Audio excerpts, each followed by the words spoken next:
En octobre 2021, j'ai fait ce qu'on appelle une analyse rétrospective pour voir un petit peu où on se situait au niveau des comptes. Je me suis appuyée bien entendu sur les analyses financières faites par la CRC et j'ai procédé à ce qu'on appelle une stratégie financière que j'ai construite pour la période 2021 à 2026.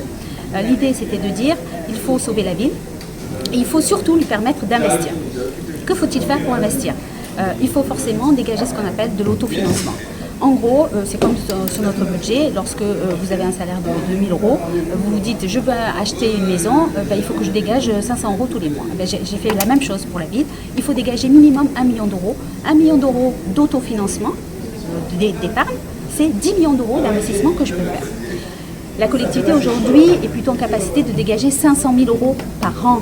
Et 500 000 euros par an, c'est 5 millions d'euros d'investissement. Et c'est ce sur quoi on table pour les 4 années à venir, d'où le 30 millions d'euros de programme pluriannuel d'investissement. On peut dire qu'il y a beaucoup de souffrance, mais il y a une grande espérance parce que ce que nous mettons en œuvre est en train de porter ses fruits et d'un déficit abyssal de 75 millions, de plus de 75 millions en arrivant, nous sommes aujourd'hui, au 31 décembre 2021, à 39 millions au lieu de 47 millions prévus par la Chambre régionale des comptes.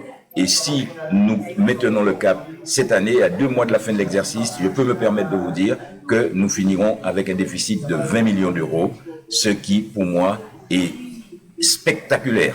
Et donc, l'année prochaine, nous allons procéder à la cession d'actifs, car c'est les principes de base du bon père ou de la bonne mère de famille.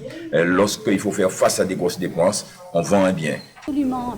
Si l'opportunité m'en est donnée l'année prochaine de faire ce même exercice, je pense que je vous confirmerai qu'il y a un réel assainissement de la situation financière de la ville et je vous présenterai peut-être les premiers éléments du programme pluriannuel d'investissement avec les réalisations, dont la remise en état de l'éclairage public.